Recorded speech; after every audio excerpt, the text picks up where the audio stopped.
नमस्कार, the public में आपका स्वागत। मैं हूं राम प्रकाश राय। उत्तर प्रदेश की 80 लोकसभा सीटों वाले अपने कार्यक्रम माइंड योर वोट में फैज़ाबाद की जो लोकसभा सीट है उसके बारे में बताते समय मैंने आचार्य नरेंद्र देव के अयोध्या से फैज़ाबाद की सीट से चुनाव लड़ने और चुनाव हराए जाने का जिक्र किया था। जी हाँ, मैं यहाँ पर चुनाव हराया जाना ही बोल रहा हूँ। आज हमारी जो यूपी की सियासत के जो सियासी किस्सों वाली ये सीरीज़ है राजनीति, उसमें बात इसी जो आचार्य नरेंद्र देव के हराए जाने का किस्सा है उसको मैं पूरे विस्तार से बताता हूँ। फैज़ाबाद से प्रकाशित होने वाले दैनिक जनमोर्चा के जो संपादक हैं और वरिष्ठ पत्रकार शीतला सिंह की किताब है बाबरी मस्जिद और राम मंदिर को लेकर के, जिसका नाम है अयोध्या राम जन्मभूमि बाबरी मस्जिद का सच। उन्होंने इस किताब में इस पूरी घटना का विस्तार पूर्वक उल्लेख किया है। इस घटना में जो जितनी बातें हुई थी, जो ये पूरी घटना थी, उस घटना को जानने से पहले आचार्य नरेंद्र देव के बारे में हम थोड़ा सा जान लेते हैं। आचार्य नरेंद्र देव का जो जन्म था वो 1889 में सीतापुर में हुआ था। एक कायस्थ परिवार में उनका जन्म हुआ था। इनके जो पिता थे बलदेव प्रसाद, उनकी गिनती उस वक्त के बड़े वकीलों में हुआ करती थी। यही कारण था कि इनके परिवार के संपर्क में तमाम बड़े बड़े उस समय के लोग थे जो इनके घर जिनका आना जाना होता था। जो नरेंद्र देव थे वो अपने बचपन से ही स्वामी रामतीर्थ, पंडित मदन मोहन मालवीय और पंडित दीनदयालु शर्मा जैसे लोगों के संपर्क में आने लगे। इन्होंने MA LLB की पढ़ाई की। इसके बाद फैज़ाबाद में ये वकालत करने लगे। इसी बीच जब असहयोग आंदोलन की शुरुआत हुई तो पंडित जवाहरलाल नेहरू की सूचना और इनके एक बेहद घनिष्ठ मित्र हुआ करते थे शिव प्रसाद गुप्त, उनके बुलावे पर ये विद्यापीठ में आ गए। विद्यापीठ में अपनी सेवा कर देने लगे। विद्यापीठ की जो सेवा थी उस सेवा के काल को खुद नरेंद्र देव अपने लिए बहुत अच्छे काल के तौर पर मानते हैं। इस बारे में खुद आचार्य नरेंद्र देव ने ही कहा था कि मेरे जीवन में सदा दो प्रवृत्तियां रही हैं, एक पढ़ने लिखने की और दूसरी राजनीति की, और इन दोनों में संघर्ष रहता है। यदि दोनों की सुविधा एक साथ मिल जाए तो मुझे बड़ा परितोष रहता है, और यह सुविधा मुझे विद्यापीठ में मिली। इसी कारण यह मेरे जीवन का सबसे अच्छा हिस्सा है जो विद्यापीठ की सेवा में व्यतीत हुआ। ऐसा कहा जाता है कि जो आचार्य नरेंद्र देव थे वो मूलतः शिक्षक थे। जो एक राजनेता की महत्वाकांक्षा होती है और जो राजनीतिक कौशल होता है वो उनमें नहीं था, और ना ही कभी भी उन्होंने इस दिशा में बहुत ज़्यादा प्रयास किया। कभी उन्होंने, यानी सीधे सीधे कहा जाए तो इस दिशा में उन्होंने अपनी प्रतिभा को कभी वेस्ट नहीं किया था, कभी इस पर बहुत ज़्यादा दिमाग नहीं दिया था। वो एक खाँटी समाजवादी के तौर पर माने जाते थे। हालांकि वहीं दूसरी तरफ, एक तरफ जहां वो समाजवाद को मानते थे, वहीं दूसरी तरफ वो मार्क्स का भी खुल करके समर्थन करते थे, और कई मौक़ों पर सार्वजनिक मंचों से उन्होंने ये बात कही भी थी। बहरहाल उन्होंने अपनी शैक्षणिक और राजनीतिक सक्रियता, भले ही वो एक अंतर्राष्ट्रीय स्तर वाले व्यक्तित्व रहे, पर उन्होंने अपना जीवन था, जो अपना कार्य क्षेत्र बना रखा था, वो केवल उत्तर प्रदेश को बना रखा था और यहीं तक वो सीमित रहे। काशी विद्यापीठ में अध्यापन करने के बाद वो 1947 से लेकर के 1951 तक लखनऊ विश्वविद्यालय के, और फिर उसके बाद 51 से लेकर के और 53 तक बनारस हिंदू विश्वविद्यालय के कुलपति रहे। उनका जो जीवन था बेहद सादगीपूर्ण था। छात्रों के वो बेहद हितैषी माने जाते थे। उनके लिए कहा जाता है कि जो उस वक्त उन्हें वेतन मिलता था, उस वेतन का बड़ा हिस्सा वो छात्रों को छात्रवृत्ति देने में खर्च कर देते थे, और बचा हुआ हिस्सा अपनी माँ को देते थे, जिससे उनका घर चलता था, और उसी पैसे में आतिथ्य सत्कार भी शामिल हुआ करता था। आचार्य जी के, अब हम जो ये आचार्य जी का जीवन था, अब हम आचार्य जी को चुनाव हराए जाने की बात पर वापस लौटते हैं। 1948 की जो ये घटना है उसकी नींव वास्तव में 1936 में ही पड़ गई थी। आज़ादी के पहले उत्तर प्रदेश को यूनाइटेड प्रोविंसेस कहा जाता था, और जो उसका CM यानी जो मुखिया हुआ करता था उसको प्रीमियर कहा जाता था। आज़ादी उस समय 1936 में संयुक्त प्रांत में विधानसभा के चुनाव हुए। उस चुनाव में कांग्रेस को प्रचंड बहुमत हासिल हुआ। पंडित नेहरू चाहते थे कि इस बहुमत के बाद जो प्रीमियर बनना है उस प्रीमियर के तौर पर आचार्य नरेंद्र देव कुर्सी संभालें, वो शासन सत्ता की बागडोर संभालें। और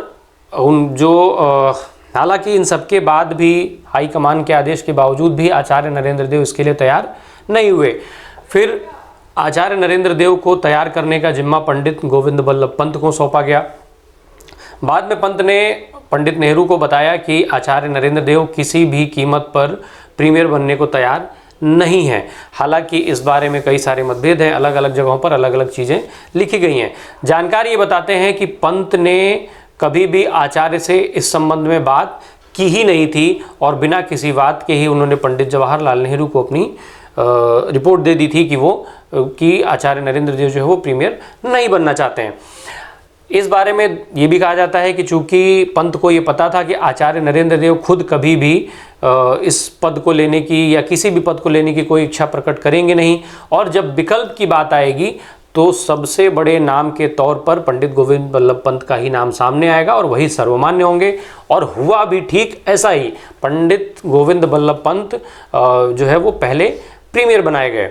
इन सब के बाद भी आचार्य का कद जो है वो राजनीति में बहुत बड़ा था। उनको जो है वो समाजवाद का पुरोधा माना जाता था, समाजवाद के भीष्म पितामह के तौर पर उनको जाना जाता है। उन्हीं के कहने पर उस समय भी कांग्रेस के अंदर 1934 में कांग्रेस सोशलिस्ट पार्टी बनाई गई थी। देश की आज़ादी के बाद जब देश आज़ाद हो गया तो उसके बाद आचार्य नरेंद्र देव ने खुद को कांग्रेस पार्टी से अलग करने का फैसला किया। उन्होंने कांग्रेस छोड़ दी, उन्होंने अपनी सदस्यता से इस्तीफा दे दिया।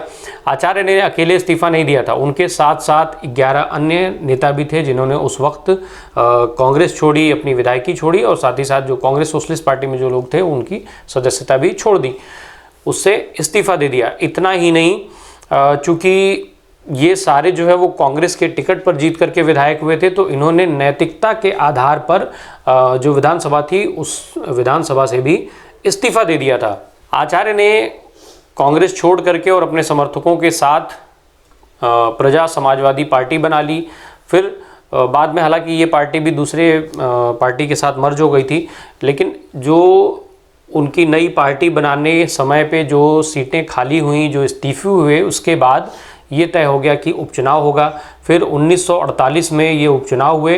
1948 में हुए इस उपचुनाव में जो सारे सदस्य थे वो सभी सदस्य अलग अलग सीटों से चुनाव लड़े। आचार्य नरेंद्र देव एक बार फिर फैज़ाबाद की विधानसभा सीट से चुनावी मैदान में उतरे। अयोध्या भी फैज़ाबाद विधानसभा क्षेत्र का हिस्सा था, साथ ही साथ लखनऊ से लेकर के और सीतापुर के क्षेत्र इसमें शामिल थे। आचार्य के सोशलिस्ट पार्टी के उम्मीदवार के तौर पर अपना नामांकन दाखिल करते ही कांग्रेस में मानो एक खलबली सी मच गई। कांग्रेस के सामने दोहरा संकट खड़ा हो गया। एक तरफ कांग्रेस के सामने ये बड़ा संकट था कि आचार्य नरेंद्र देव के कद का उम्मीदवार कांग्रेस पार्टी कहाँ से लाए, दूसरा कि कांग्रेस में ही जो कांग्रेस का शीर्ष नेतृत्व था और एक बड़ा धड़ा जो है वो इस बात का समर्थन कर रहा था कि कांग्रेस पार्टी को आचार्य नरेंद्र देव के खिलाफ अपना उम्मीदवार चुनावी मैदान में नहीं उतारना चाहिए। यहाँ तक कि खुद तत्कालीन प्रधानमंत्री पंडित जवाहरलाल नेहरू भी नहीं चाहते थे कि कांग्रेस पार्टी की तरफ से कोई उम्मीदवार आचार्य के विरोध में चुनावी मैदान में उतरे। हालांकि एक बड़ा धड़ा इस चीज़ के लिए काम कर रहा था, पर इसके ठीक विपरीत तत्कालीन प्रीमियर पंडित गोविंद बल्लभ पंत और कांग्रेस के उस समय के उत्तर प्रदेश के जो अध्यक्ष थे विशंबरनाथ त्रिपाठी, वो ऐसा नहीं चाहते थे। वो ये चाहते थे कि कांग्रेस पार्टी का हर हाल में कांग्रेस पार्टी से कोई उम्मीदवार आचार्य के विरोध में उतारा जाए। आचार्य के विरुद्ध मुद्दा विहीन हो चुकी कांग्रेस जो थी उसने उन्हें हराने के लिए कोई कोर कसर नहीं छोड़ना चाहती थी। वो चाहती थी कि उनको हर हाल में हराया जाए और इसीलिए कांग्रेस पार्टी ने उस वक्त राम और राम मंदिर का प्रमुख जो मुद्दा था उसको प्रमुख मुद्दा बनाया। कांग्रेस ने खुल करके राम मंदिर कार्ड खेला, राम जन्मभूमि का कार्ड खेला। ऐसे में बाबा राघव दास को देवरिया जिले के बरहज कस्बे से उम्मीदवार के तौर पर चुनाव लड़ाने के लिए लाया गया। बाबा राघव दास जो थे वो पूना के चितपावन ब्राह्मण परिवार में पैदा हुए थे। प्रारंभिक शिक्षा के बाद 1913 में गुरु के रूप में उन्हें परमहंस अनंत प्रभु मिले। उस समय वो देवरिया के बरहज में ही सरयू के किनारे रहा करते थे। वहीं बाबा राघव दास ने 7 वर्षों तक योग और फिर दर्शन शास्त्र का अध्ययन किया। 1920 में जब असहयोग आंदोलन हुआ तो उसका जिसका मुख्य केंद्र जो था वो गोरखपुर था, उस समय वो उस आंदोलन में शामिल हुए। बाद में बाबा राघव दास जो थे वो गोरखपुर जिला कांग्रेस कमेटी के अध्यक्ष भी चुने गए थे। बाबा राघव दास एक धार्मिक व्यक्ति ही नहीं थे, वरन कई धार्मिक संस्थाओं से भी जुड़े थे। वो संस्कृत पाठशाला, ब्रह्मचर्य आश्रम और जो कई सारे वेद विद्यालय थे उसको भी वो संचालित किया करते थे। उस समय जो गवर्नमेंट ऑफ इंडिया एक्ट 1935 था, उसके तहत केवल बालिग वोटर नहीं बल्कि पढ़े लिखे जो विशिष्ट लोग हुआ करते थे वो वोट डालते थे। इसमें पढ़े लिखे लोग थे, जो बड़े काश्तकार थे जिनके नाम पर ज़मीनें थीं, और साथ ही साथ जो टैक्स पेयर हुआ करते थे वो लोग वोट डालते थे।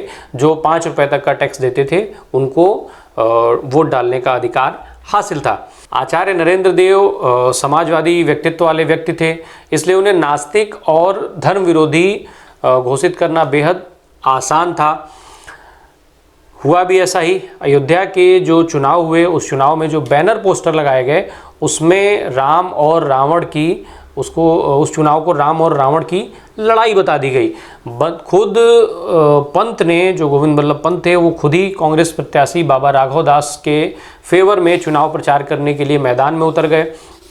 उन्होंने कई संतों और महंतों की कई सभाएं की वहाँ पर, जो जो अयोध्या में संत हुआ करते थे। हालांकि एक समय पर वो आचार्य नरेंद्र देव के बेहद करीब थे, पर उस वक्त जब ये चुनाव हुआ तब करीब संख्या बताई जाती है कि 500 थे। उसमें से 2 या 3 संत ऐसे थे जो आचार्य नरेंद्र देव का समर्थन करते थे और बाकी सभी इनके विरोध में बाबा राघव दास का समर्थन कर रहे थे। इतना ही नहीं, सभाओं में पंत ने यहाँ तक कहा कि राघव दास में गांधी जी की आत्मा बसती है। आचार्य नरेंद्र देव जिनकी विद्वता का लोहा तो पूरी दुनिया भर में माना जाता है, लेकिन वो हैं नास्तिक। मर्यादा पुरुषोत्तम भगवान राम की नगरी में अयोध्या ऐसे व्यक्ति को कैसे स्वीकार कर पाएगी।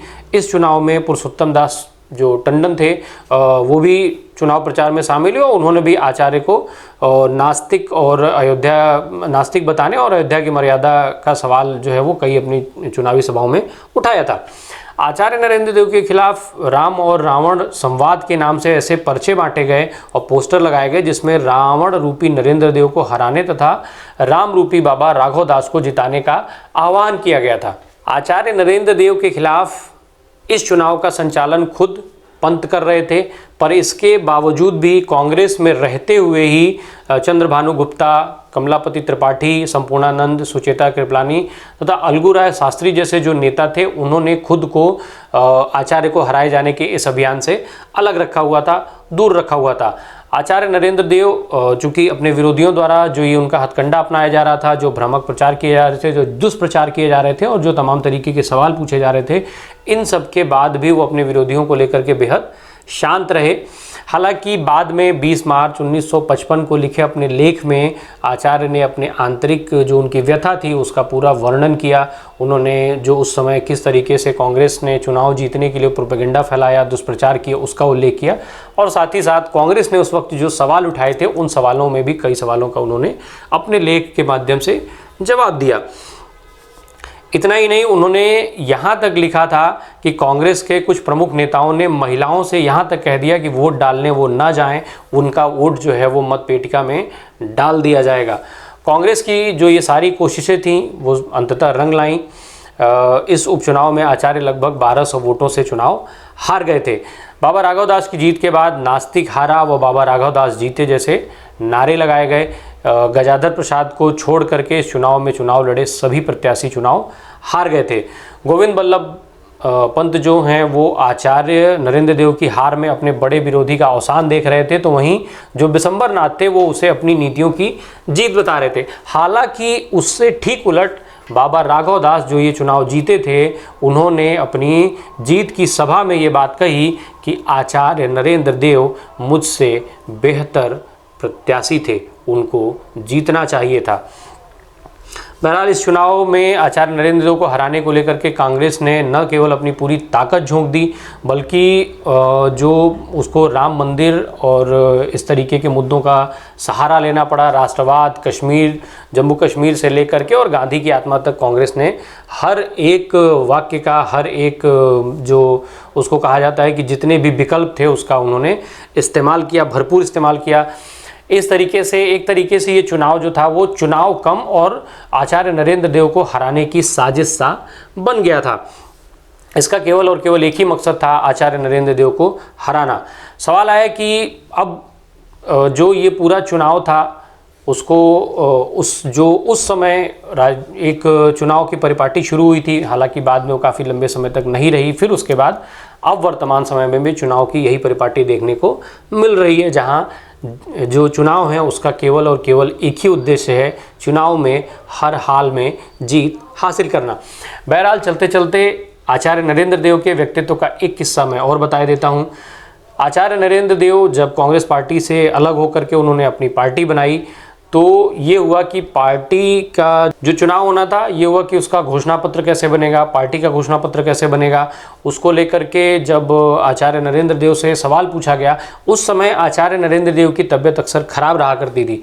जब इनके समर्थक उनसे मिलने गए, कई बड़े नेता भी उसमें शामिल थे, उन्होंने आचार्य नरेंद्र देव से घोषणा पत्र लिखे जाने की जब बात पूछी, आचार्य नरेंद्र देव ने कहा कि डॉक्टर संपूर्णानंद को काम सौंप दिया है। आचार्य के जो साथी थे वो उनका ये वाक्य सुनते ही चिंतित हो गए। उनको लगा कि संपूर्णानंद कांग्रेस के बड़े नेता हैं और उस समय प्रदेश के वो मुख्यमंत्री भी हुआ करते थे। ऐसे में लोगों की जो उनके समर्थक थे और जो नेता थे उनकी चिंता लाजमी थी। उनको ये लगने लगा कि संपूर्णानंद एक कांग्रेस से अलग हुए पार्टी का घोषणा पत्र कैसे लिखेंगे। हालांकि लोग विरोध करना चाहते थे, पर जो आचार्य नरेंद्र देव का कद था उस कद को देखते हुए कोई भी उस समय बोल नहीं पाया। 3 महीने के बाद हाथ से लिखे गए कागजों का एक बंडल आचार्य के पास आया। बंडल लेकर आए व्यक्ति ने केवल इतना ही कहा कि डॉक्टर संपूर्णानंद जी ने ये भिजवाया है। आचार्य ने वो कागजों का बंडल लिया और उसे बिना पढ़े ही छपने के लिए भेज दिया। उनके जो समर्थक थे इसको देख करके परेशान हो गए। हालांकि जब यो घोषणा पत्र छप करके आया तो सभी अवाक रह गए थे, सभी दंग रह गए थे। घोषणा पत्र में कांग्रेस और सरकार की नीतियों के खिलाफ कार्यक्रम लिखे गए थे। कई चीज़ें लिखी थीं जो उस समय की सरकार के विरोध के लिए पर्याप्त थीं। ये देखकर उनके विरोधी हतप्रभ रह गए थे।